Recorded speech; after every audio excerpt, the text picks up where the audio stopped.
Good morning. Another transmission from the man walking around, or the old man walking around, with a phone on a stick, with Pooch. Right, Pooch? Ignores me. Pooch! Stella! Pooch! There you are. Okay. Right then. The current exhibition in Landerneau was lifted off. Pleasant vernissage and a nice evening organised by Vincent and the fine work of all the other volunteers there. It's not a commercial gallery. It's a gallery associative, which is a kind of volunteer non-profit making setup, which is interesting. But accordingly, they're not driven by coin to the same degree that a commercial gallery needs to be. So then, so they're happy to show all and sundry artists, and also they can show the work that perhaps artists have problems getting shown in commercial galleries, and equally artists who do not have a massive public profile can also be given the opportunity to expose in a gallery. So it's good all round. Hooray for associative galleries.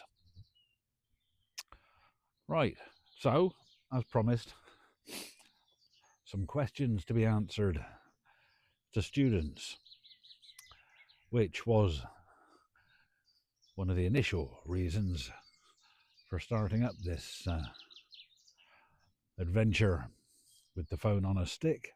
I don't know whether they're all being asked the same questions or if it's coincidence, but I've had two students talking about the same things for their studies this year, and that is about portraying or working from within, or associating art production with the human condition. I'll get onto that one in a minute, because there were some practical questions as well. There was the one that is very easy to answer, and the solutions to this problem are available to all. It was how does an artist, or I presume they mean how do I, get into the headspace to make art? You know, what's the process of being in a position to make work mentally? Wow. The first thing is, for the art to happen, get into the headspace to make work. Well, it's very simple. You want to be, obviously, in the same place where the ideas happen. So the best way to catch the proposed lightning in a bottle is to always be there. Which, if it's your lightning and your bottle, you should be. One of the easiest things to, if you treat the process of making art like any other process, don't treat it as anything particularly Don't look on it as anything particularly mystical or magical. Treat it like work. You get up, if you've got no work and you want to make some art, set a time by which you decide you're going to start making whatever you're going to make. Whether you're writing, painting, drawing, singing, anything, it's all the same. Before Colleen passed away, all the work around the house and other odds and sods I had to do were done in the morning. So get up, walk the dog. Hey, Pooch. Walk the Pooch. I'd make bread, make soup for dinner. That would be done in the morning. So essentially, by lunchtime, all the boring stuff's done. So we'd have lunch together, and then as soon as lunch was done, I'd be out in the studio, and I'd start work, and I'd treat it like work. So this is where I have to be, So it's the discipline of sitting down and deciding you're going to do this. And I would do that every day. And out to work every day. Now that it's just me, I can do that 7 days a week. But I'm still determined not to get into the mindset of starting before the already now established midday kind of after lunch you start work. So yes, that's the first rule, I'd say. That's the first thing to do. The discipline to set times, set hours by which you decide you're going to work and stick to them. Plan the rest of your days and hours of your days around that sense that this is important enough for you to decide this is what you want to do. Then you have to treat it seriously. You have to put aside time in the day to make it happen. Look, farmers' crops growing. So yeah, it's discipline. That's one of the reasons of how you get into the headspace of working, of making the work. You have to be there when the ideas arrive. Set the times by which it's working time. Be there. If you've been doing it for a week or so, you'll have ideas that are in sketchbooks and notepads that perhaps didn't work, so you can continue with them. Or you might have had a new idea while you were in the shower the day before and you took a message on your iPhone. We all have these now. They are with us more readily than the old notepads. And they all have a notepad function, don't they? So if you're out and about, you hear something funny, you see something interesting, a turn of phrase, write it down. Write it down on your phone's notepad.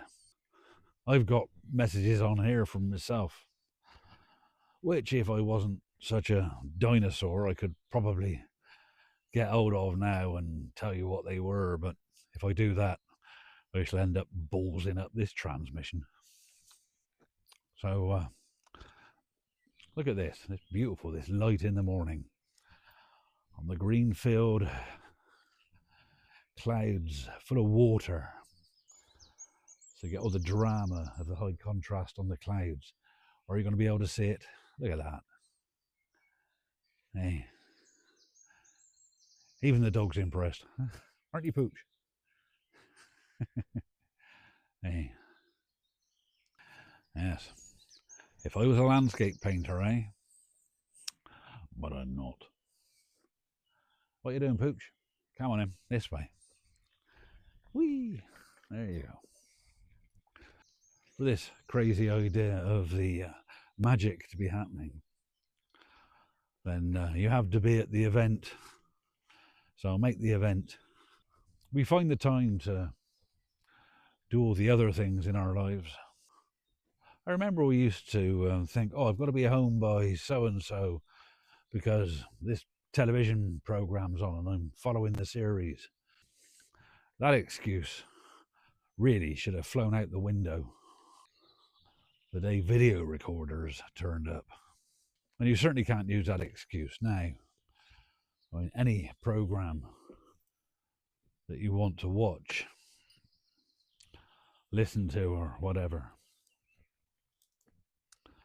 you can watch it when you want.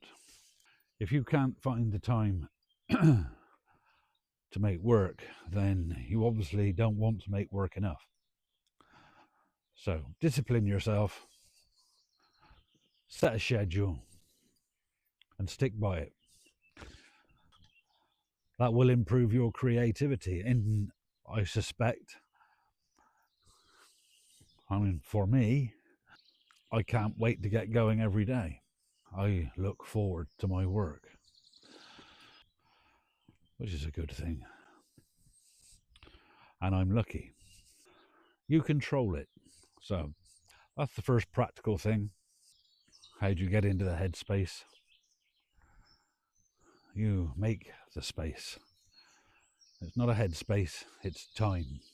So find the time, and your head and hand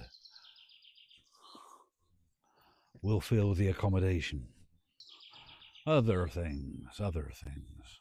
Now then, what else was in the list of questions? I do have the questions on me. Hang on. What did I do? What did I do with the questions? They in my pocket? They were. Useless. Let's have a look. What did I do with them? They there, not there. That's dog biscuits. Hey, that's no good, is it? Dog biscuits. Hang on, dog. I don't know where they are. What was there? Yes, how do you get into the headspace? Ah, yes, that notion of the human condition. ChatGPT. I'll tell you what, that notion of the human condition. The phrase is a bit of a cliche, isn't it? It's one of those things that are always kind of trotted out, and we sort of have an idea about what it means. But it gets used so often that in the end, it ends up meaning nothing very much. You know, it's another kind of page filler. Oh, he writes music. He makes music about the human condition. And when you see them dance, you see them, you know, it's all about the human condition. Her writing, oh, yeah, she's a fantastic author. Her work's all about the human condition. What is the human condition? Well, first, I suppose we need to define what this nebulous human condition is.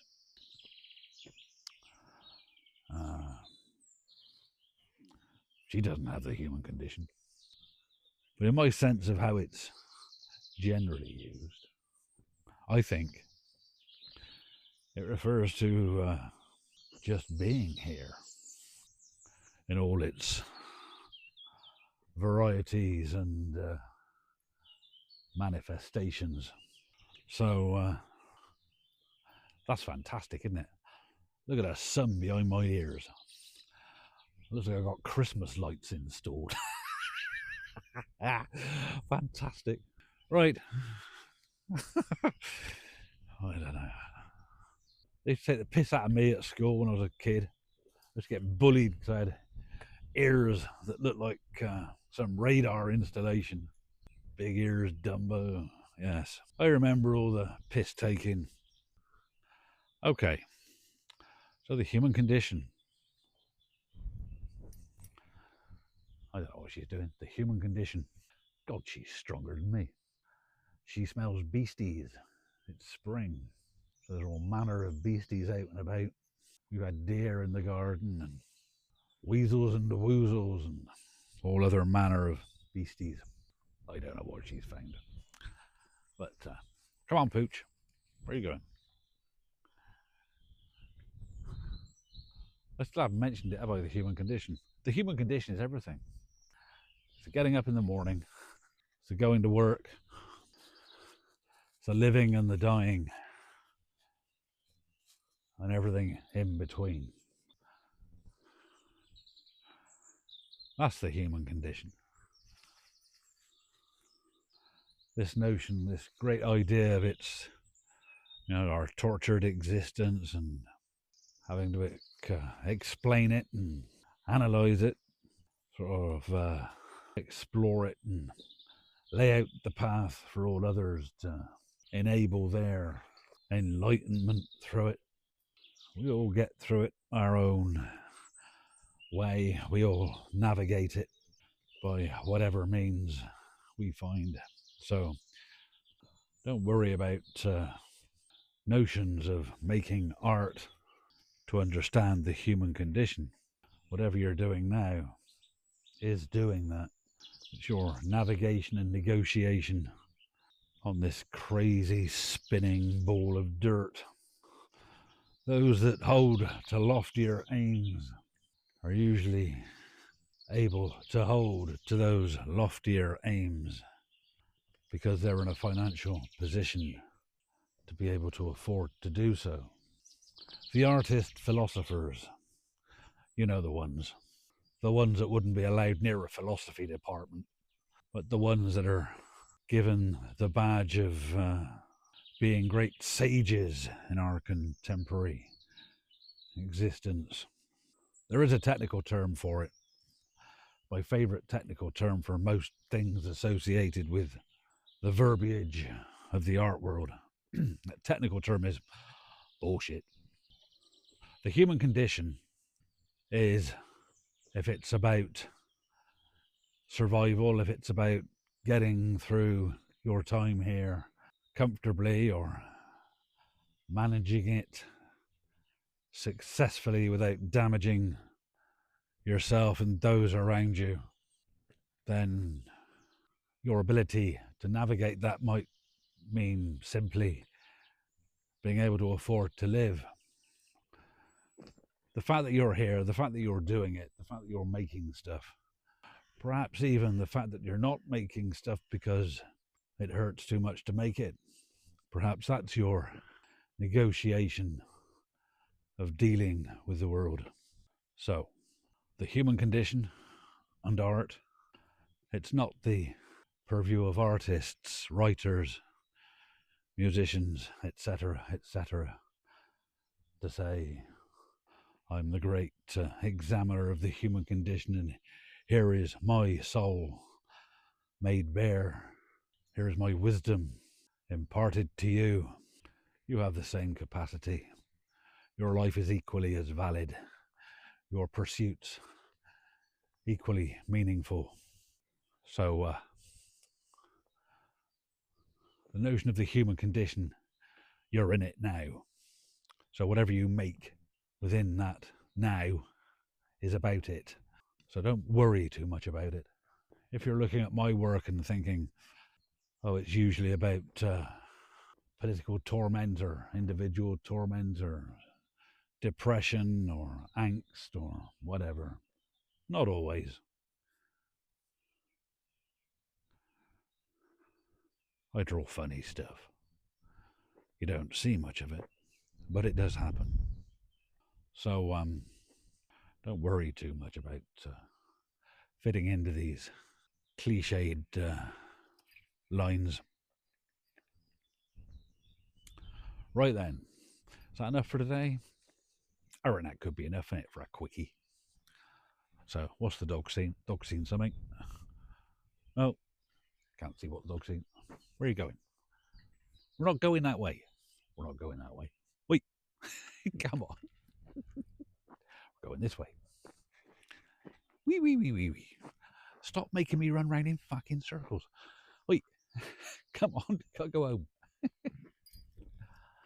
Right, so there we are. I'm still working on the wall in the village.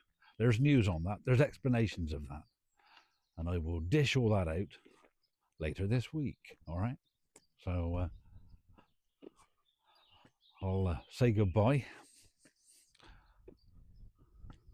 Look after yourselves. Look after those around you.